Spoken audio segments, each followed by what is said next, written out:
피곤하시죠? 예. 오늘 이 시간 주제는 하나님에 대한 찬송입니다. 찬송은 우리 신앙생활에 있어서 아주 중요합니다. 찬송을 곡조 있는 기도라고 합니다. 우리가 기도가 안 될 때도 찬송을 하면 기도문이 열려지고, 또 우리의 마음에 하나님 앞에 나아가는 장애물들이 찬송을 부르는 가운데 거의 다 돌파가 됩니다. 그래서 어떻게 보면 기도보다 우리가 더 많이 하는 것이 찬송이 아닌가 그렇게 생각되고, 또 찬송에는 하나님의 말씀이 들어있기 때문에, 복음이 들어있기 때문에, 그 찬송은 복합적입니다. 기도도 들어있고 하나님의 말씀도 들어있어서 찬송을 하면은 우리 신앙이 전부를 다 하는 거야. 그게 다 통합되어 있어요. 그러니까 여러분들은 찬송을 많이 하시기 바랍니다. 찬송을 하루에 1시간도 좋고 많이 할수록 좋아요. 그래서 또 내가 부를 수 없을 때는 귀로 이렇게 음악을 통해 듣기도 하고, 찬송을 하는 가운데 자꾸 우리가 열려져요. 영계도 열려지고 하나님에 대해서 더 이해의 폭이 넓어지고 하나님 사랑하게 되고, 그래서 찬송이 정말 중요해요. 우리 교회는 찬송의 은혜가 있잖아요. 있고 찬송을 더 많이 부르는데 지금보다 더 많이 부르면 좋겠어요. 근데 어떤 분들은 처음에 전에 보니까 우리 교회 와서 찬송을 많이 부르니까 그걸 가지고 또 비난하는 사람들이 있더라고요. 왜 찬송을 그렇게 많이 부르냐. 그건 하나님의 은혜를 잘 모르기 때문에 그래요. 말씀도 중요하고 찬송도 중요하고, 그래서 우리는 힘을 기울여서 찬송하는 생활을 해야 합니다. 여기 보니 1절에 하나님이여 찬송이 시온에서 주를 기다리오며 라고 말합니다. 찬송이 시온에서 기다린다 그랬어요. 시온은 하나님이 계신 곳입니다. 그러니까 찬송이 시온에서 기다린다는 말은 찬송이 하나님의 임재를 기다린다 하는 뜻입니다. 조금 이상하잖아요. 그죠?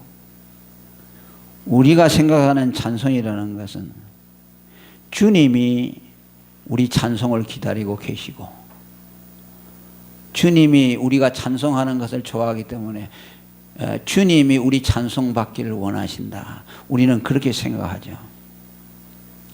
그래서 찬송하는 것은 주님이 좋아하시는 것이기 때문에, 그래서 주님 앞에 가서 주님 계신 곳에 가서 찬송한다 그렇게 생각하죠. 그러나 이게 거꾸로라. 오늘 말씀은 주님이 우리로부터 찬송을 기다리는 것이 아니라 찬송이 주님을 기다린다 말이에요. 찬송이 주님의 임재를 기다린다. 찬송이 먼저 나온다고 말이에요. 찬송이 하나님이 계신 시온에서 주님이 나타나시기를 기다린다 말이에요. 저는 군악대에 있었기 때문에 잘 알아요, 이 말씀의 의미를. 저는 그 대통령이 오는 행사도 참석해보고, 또 별 4개짜리 3개짜리, 우리 부대는 전국의 ROTC 교육을 담당하기 때문에 또 모든 부대의 별자리들이 다 와요. 어떤 데는 별이 50명 장군들이 옵니다. 우리가 그들 별자리들 앉혀놓고 군가교육을 시켜요. 별 4개짜리 3개짜리 2개짜리. 별 하나짜리는요 쪽도 못 써요. 제가요 우리 육군장업 행정학교 교장이 별 2개인데요 부교장이 별 하나짜리예요.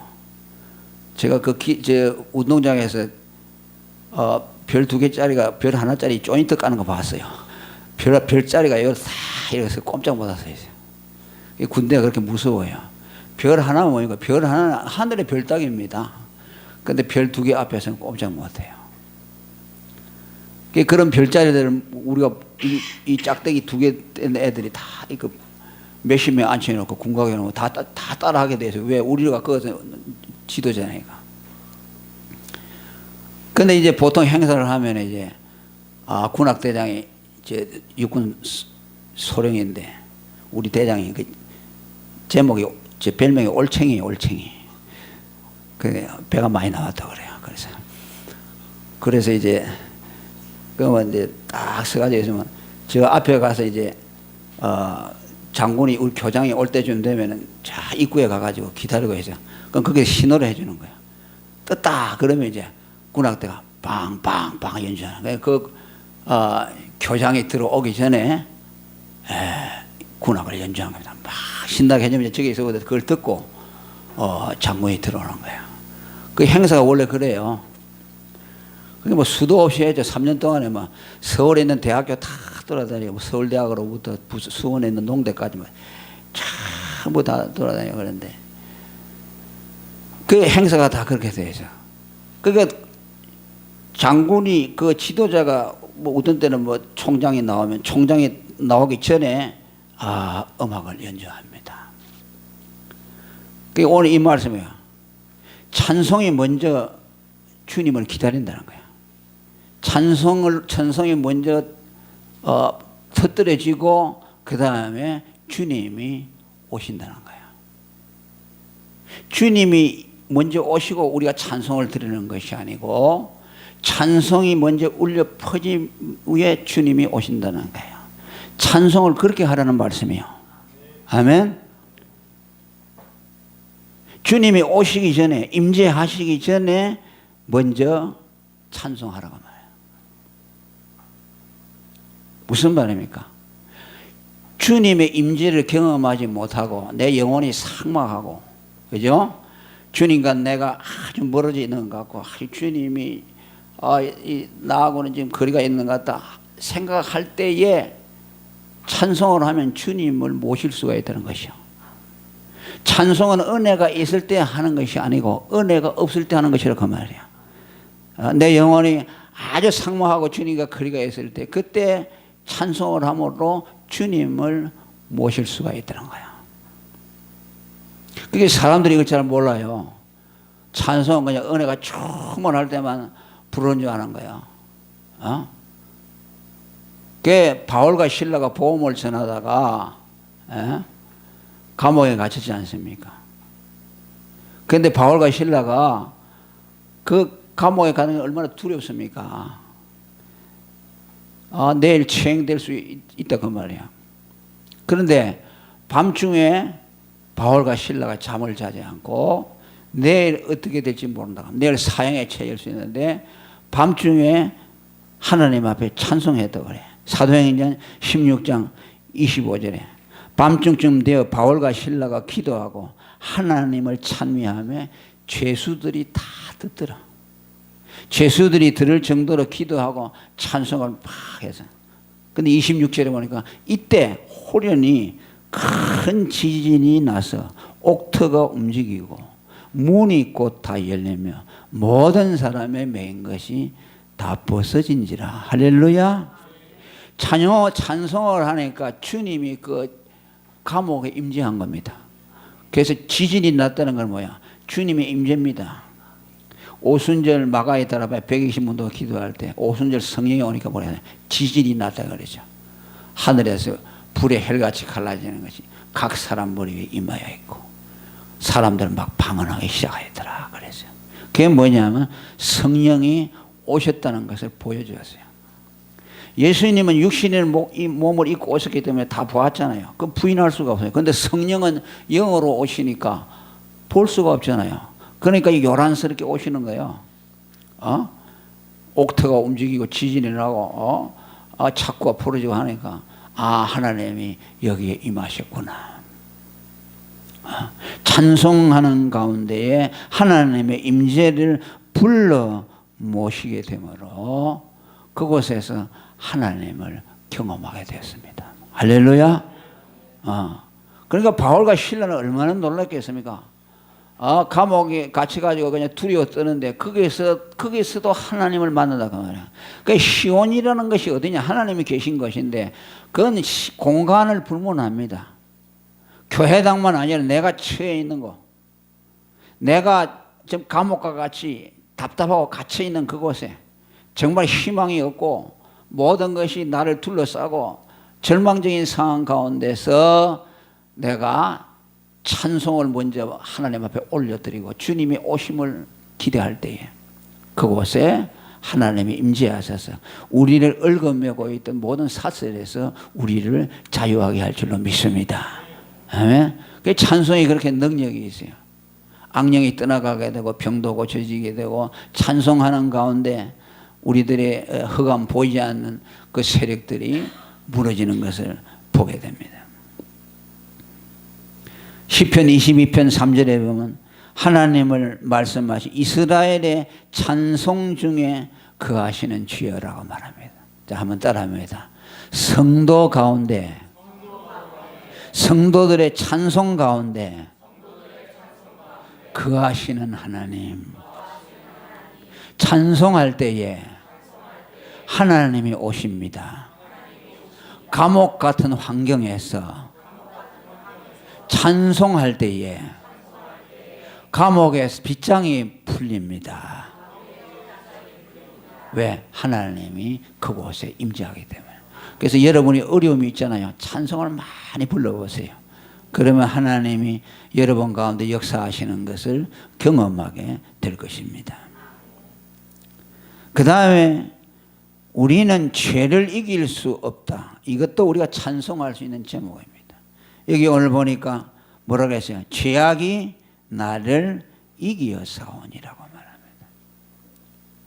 여러분, 이 세상에서 가장 센 놈이 누군지 압니까? 마귀도 아닙니다. 죄입니다. 죄보다 더 센 것이 뭐냐? 율법입니다. 왜? 죄를 죄라고 정죄하는 것이 누구냐면 율법입니다. 그래서 가장 높은 것이 가장 율법입니다. 그 율법은 누가 이루느냐? 예수님밖에 이룰 수 없어요. 아멘. 근데 그 율법의 정죄를 봐서 죄가 아닌데 그 죄를 누가 이기냐? 아무도 이길 수가 없어요. 천하 장사라도요, 죄하고 붙어가지고 이길 사람 없어요. 안 그렇습니까? 삼손도 여러분 낙이 특별을 가지고 3,000명을 갖다 주는데 그거 가지고 3,000명을 죽여요. 3,000명. 여러분 보고 낙이 특별 가지고 3,000번만 휘둘르라고 해도 못하겠죠. 100번만 하면 나가 떨어지겠죠. 그런데 그걸 가지고 3,000명을 죽였다는 말이에요. 한 사람 때릴 때 그 에너지가 얼마나 습니까? 그 낙이, 그 칼도 아니고 낙이 특배요. 그거 가지고 3,000명을 죽였으니까 힘이 무한하죠. 그런데 그 삼손도 무너졌죠. 들릴라 앞에 무너졌죠. 들릴라의 그 미색의 유혹에 무너져서 결국은 비참하게 되었죠. 죄를 이길 사람은 없습니다. 성군이라고 하는 다윗도 무너졌습니다. 하나님 앞에 성전을 지어 바쳤던 솔로몬도 무너졌습니다. 오늘도 교회 지도자들 보면 무너지는 거 보면 참 허무하죠. 세상에 죄를 이겨야 된다고 강단에서 소리는 치는데 자기는 무너져 버린다고 말해요. 누구도 장담할 수가 없어요. 이건 뭐 현실 문제가 아니라 바울 사도 같은 위대한 사람들도 그렇게 하나님 앞에 고민을 토로합니다. 로마서 7장 22절에 내 속사람으로는 하나님의 법을 즐거워하되 내 지체 속에 다른 한 법이 있는데 그것이 나를 죄의 법 아래로 나를 사로잡아 간다. 포로처럼 죄가 나를 끌고 묶어가지고 그냥 데리고 간다 말이에요. 그게 뭐 객소리 못하고 따라간다 말이에요. 속으로는 하나님의 법을 즐거워해요. 속으로는 하나님을 사랑하고 하나님을 위해서 죽겠다는 마음도 생겨나고 정말 내 하나님의 거듭난 속사람, 이거는 정말 하나님을 위해서 내가 죽기라도 하겠다는 각오도 하지만 또 다른 한 법이 있어요. 죄의 법이 있어요. 우리 육신을 틈타고 있는 것이 있어요. 바울도 그걸 이기지 못한다고 그랬어요. 그래서 오호라 나는 공고한 사람이로다라고 말합니다. 내 자신의 마음으로는 하나님의 법을 섬기고 육신으로는 죄의 법을 섬긴다. 15절에 보면 나의 행하는 것은 내가 알지 못하노니 원하는 이것은 행하지 아니하고 도리어 미워하는 그것을 함이라.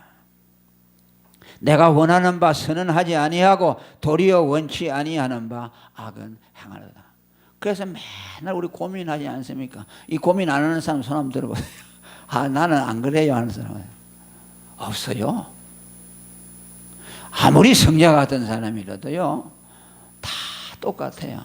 우리는 철저하게 부패되어 있기 때문에, 예수를 믿고 다만 하나님이 우리 죄를 용서해 주기 때문에, 그것 때문에 살아가는 것이지, 우리 자신을 내버려 두면 우리는 희망이 없어요. 그러니까 우리는 죄악이 나를 이기어서니라는 말은 우리가 죄를 이길 수가 없다는 겁니다. 그러면 우리가 그거 절망만 하고 있었어야죠. 그러면서 뭐라고 그럽니까? 뒤에 한번 읽어봅니다. 시작. 뭐야?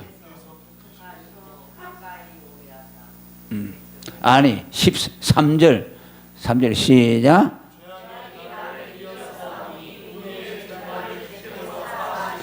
아멘. 내가 저번에 이거 한번 설교한 기억이 나는데, 죄악을 이길 수가 없으니 우리가 할 일은 뭡니까? 죄를 용서받는 길밖에 없어요. 아멘. 죄를 이길 수 있으면 죄 용서받는 게 필요 없죠. 내가 정복해 버리는데 죄를 못 이기니까 끊임없이 하나님의 용서가 필요하다는 거예요. 우리는 그 길밖에 없어요. 그래서 이런 것이 읽어봐야지. 여러분, 베드로가 형제가 내가 잘못하면 몇 번 용서해? 7번 용서하면 되겠습니까? 많이 한 7번 많이 하는데, 한번 여러분도 생각을 해볼게요. 누가 여러분한테 7번 잘못했는데 7번 용서했다 그러면 내가 저 사람 끝없이 용서했다고 해요. 7번 용서하는 것만 해도 대단하죠. 그 많이 했다고 생각하는데 예수님은 뭐랬어요? 70번씩 7번씩 해도 용서해달라고 그랬어요. 그건 뭐입니까? 7자는 완전수입니다. 완전수 7에다가 70을 곱하니까 끊임없이 끝없이 용서하는 겁니다. 이것은 우리에 대한 명령이기 전에 하나님이 우리에 대한 태도입니다. 하나님이 우리를 그렇게 용서한다는 말이에요. 끝없이 용서하는 거예요. 왜? 우리는 죄를 이길 수 없기 때문에. 조금 뭐 하는 것 같고 제대로 가는 것 같다 그러지만 조금 가다가 또 피 하잖아요. 선을 행하다가도 넘어지고, 선을 행하는 가운데도 우리의 죄악들이 다 숨어 있고. 온전한 게 어디 있습니까? 없어요. 이걸 모르는 사람들이 바보지요. 자기 의를 세우려고 하는 사람들이. 그래서 왜 우리를 문둥병, 예수님이 와서 문둥병을 고친 줄 압니까? 문둥병은 온몸이 다 썩은 거예요. 다 썩었잖아요. 머리부터 발라. 그래서 머리도 빠지고 발톱도 빠지고 코도 문드러지고 긁으면 그냥 살도 떨어져 나가고 한 곳도 성한 것이 없죠. 과일은 썩은 데는 잘라버리고 먹을 수 있어요. 그런데 문둥병은요, 온몸이 썩기 때문에 잘라낼 수가 없어요. 팔만 썩어서 팔 하나 잘라버리면 되면 그게 아니요. 죽기 전에는 이 병을 떠날 수가 없어요.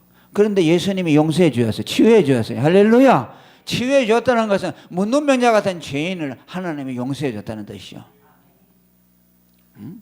용서받는 길밖에 없어요. 우리는 머리부터 발끝까지 다 썩었기 때문에 용서받는 길밖에 없어요. 수술할 수도 없어요.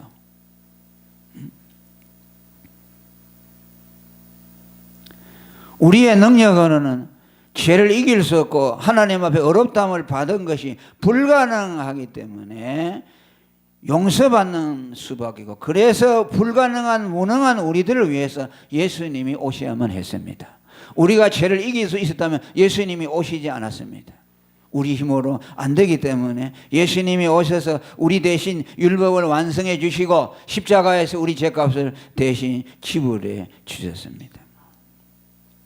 예수님이 공생에 3년 동안 죄인들을 만나서 용서해주고 다 이런 거 보면요, 전부 예수님 자신의 공로에 의지해서 그랬어요. 중풍병자 보고 내가 네 죄를 사했으니 일어나 걸어가라. 저가 니긴데 죄를 사는 거, 그 마음속에 생각까지 예수님이 다 이랬습니다. 예수님은 죄를 사할 수 있는 권세를 가지고 있습니다. 무엇으로? 장차 이제 그가 십자가에 달려 죽는 죽음을 땡겨가지고 갑을 해서 그 사람을 용서해 준 거예요. 그 용서해 준 건 나중에 다 가지고 가요. 그 사람들 죄를 가지고 나중에 십자가에 가잖아요. 중풍병자 그 죄도 용서해 준 죄, 그 예수님이 가져갔어요. 가늠하다 붙들린 여자의 죄 용서해 줬죠. 나도 너를 정죄치 않는다. 그냥 용서해 줬습니까? 내가 네 죄를 십자가에 죽을 것이니까 미리 갑을 해서 땡겨가지고 용서해 준 거예요. 그 예수님 십자가 할 때 그 가늠하다 붙잡힌 여자의 죄도 십자가에 가지고 가서 처리했어요. 우리 조상 아담의 원죄를 가져갔어요. 여러분들의 죄를 다 가져갔어요. 아멘. 왜? 예수님은 택자의 구주이시기 때문에 택함 받은 백성들, 여러분의 죄를, 여러분이 태어나기 전부터 여러분들이 가지고 있는 죄들을 다 가지고 2000년 전에 예수님이 십자가에 죽었어요. 그래서 용서받는, 아담에게 가죽 옷을 입혀주신 것이 뭐냐? 죄를 가리워준다고 말해요. 죄를 뜯어내가지고 우리 몸에서 죄를 몽땅 뽑아가지고 해주지 않았어요. 안 되잖아요. 문둥병처럼 못 뽑아내니까. 그래서 용서해주고 또 뭐라 그랬어요? 인정하지 아니해주고. 죄인은 죄인인데 죄인이 아니라고 인정해준다. 그것을 칭의라고 하는 겁니다. 우리가 죄를 안 지었는데 어려운데 어렵다고 인정할 필요가 없죠. 왜? 니는 보니까 딱 어려운 사람인데 그 사람 보고 어렵다고 인정해줄 필요가 없어요. 우리가 죄인이기 때문에 하나님이 어렵다고 인정해줄 필요가 있는 거예요. 법적으로. 예수를 믿는 사람에게. 예수를 믿으면 하나님이 여러분을 죄가 없다고 인정해 주는 것이요. 그것이 뭐야? 죄를 인정치 아니한다. 또 뭐야? 죄를 가리운다. 아담에게 양해 가지고. 그러니까 뭐야? 죄를 해결하는 방법은 세 가지입니다. 용서해 주고, 덮어주고, 인정하지 않고. 그건 뭐입니까? 죄는 우리에게서 떠날 수가 없다는 것이죠. 그러니까 그 방법밖에 없어요. 죄를 해결하는 것이.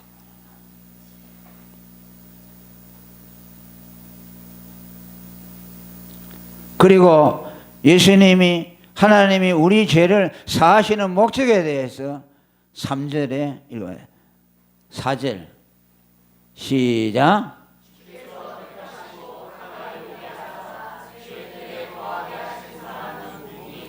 아멘. 우리가 죄를 이기지 못하는데 우리 죄를 다 주님이 덮으시고 용서하시고 사해 주시는 목적이 뭐인가 하니까 우리를 가까이 오게 하사 주의 뜰에 거하도록 하기 위해서. 아멘. 왜냐하면 죄가 있으면 하나님께 가까이 못 가가니까 하나님이 우리 죄를 해결해 주셔서 하나님이 우리에게 가까이 오시게 하기 위해서.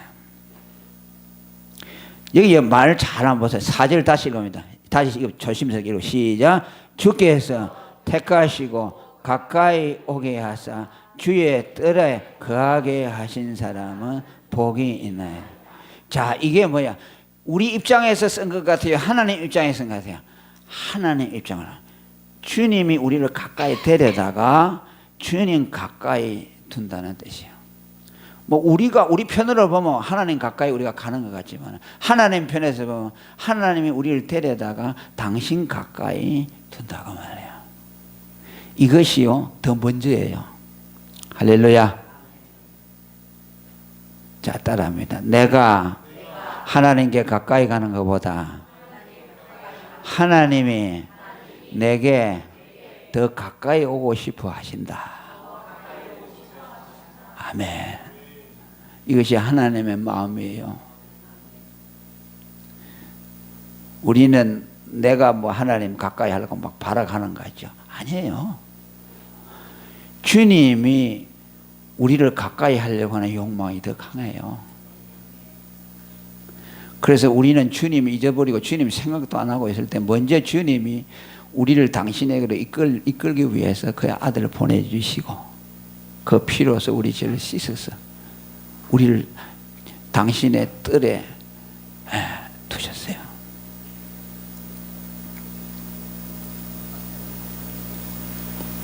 임마누엘이라는 말이 무엇입니까? 하나님이 우리와 함께 하신다. 보세요. 우리가 하나님과 함께 하는 것이 아니요, 하나님이 우리와 함께 하세요. 아멘. 하나님이 먼저요. 하나님과 우리 사이에 누가 더 우리 가까이 하려고 안달이나느냐? 우리가 아니라 하나님이요. 우리가 하나님을 가까이 하는 것은 하나님이 우리를 가까이 해준 결과입니다. 그분이 나를 끌어다가 가까이 두었기 때문에 하나님이 여기 계시네. 그래서 하나님께 내가 나아가려고 그저 조금 노력하는 것 뿐이지, 내가 먼저 하나님 찾은 것이 아니요. 로마서 10장 20절에 말합니다. 내가 구하지 아니하는 자들에게 찾은 바 되고 내게 문의하지 아니하는 자들에게 나타났노라. 할렐루야. 찾지 아니하는 자들에게 하나님이 찾은 바 되었어요. 하나님에 대해서 관심이 없어 문의하지도 아니하는데 하나님이 먼저 그들을 찾아오셨어요. 여러분들을 다 그렇게 하셨어요. 그렇게 만나 주셨어요. 여러분들이 찾아가 갔습니까? 아니요. 여러분들이 하나님을 찾을 수가 없어요. 하나님이 찾아주셨어요. 아들을 먼저 보내서 그 아들의 피를 우리 영혼에 뿌려주셔서 우리에게 가까이 오시고 우리에게 하나님 자신을 나타내 주시니 우리 눈이 열려서 비로소 하나님을 보게 된 것입니다. 그래서 그것을 복이라고 하는 겁니다. 주께서 택하시고 가까이 오게 하사 주의 뜰에 거하게 하신 사람은 복이 있다고 말씀합니다.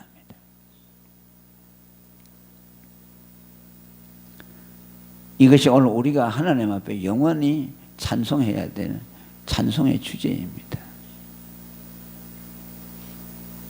저는 예수를 믿어갈수록 하나님이 나를 붙드시고 내가 한 것이 하나도 없고 내가 오늘까지 예수 믿어왔지만 내가 믿었다는 생각이 하나도 안 들어요. 내가 열심히 했어요. 지금도 저는 기도에 힘을 많이 쏟지만 나는 기도를 내가 한다는 생각 안 합니다. 기도할수록 내가 하는 것이 아니라 하나님이 하게 하신다는 것을 깨닫습니다. 누가 감히 내가 하나님을 사랑한다고 말할 자가 있겠습니까? 누가 감히 내가 내 무엇으로 하나님을 한다고 할 수 있겠습니까?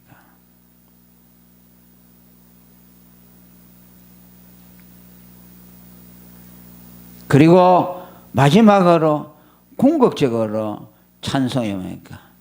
4절 다시 읽어봅니다. 시작. 주께서 택하시고 가까이 오게 하사 주의 뜰에 거하게 하신 사람은 복이 있나이다. 우리가 주의 집 곧 주의 성전의 아름다움으로 만족하래. 우리를 하나님의 가까이 뜰에다가 모셔놓은 결과가 뭐니까 우리가 주의 성전의 아름다움으로 만족한다고 했습니다. 성전의 아름다움으로 만족한다는 말은 뭐니까 주님의 임재로 만족한다는 뜻입니다. 성전이 상징하는 바는 주님의 임재입니다. 왜? 구약에 하나님이 임재한 유일한 곳이 성전 지성소였습니다. 성전의 아름다움을 만족한다는 것은 그곳에 하나님의 임재가 있기 때문에 아름답습니다. 아멘. 건물로 지어놓은 건물의 웅장함 때문에 가치가 있는 거 아름다운 것이 아니라 아무리 아름다운 건물을 지어놔도 하나님이 거기 임재하지 아니하면 무슨 가치가 있습니까? 아름답지 않습니다.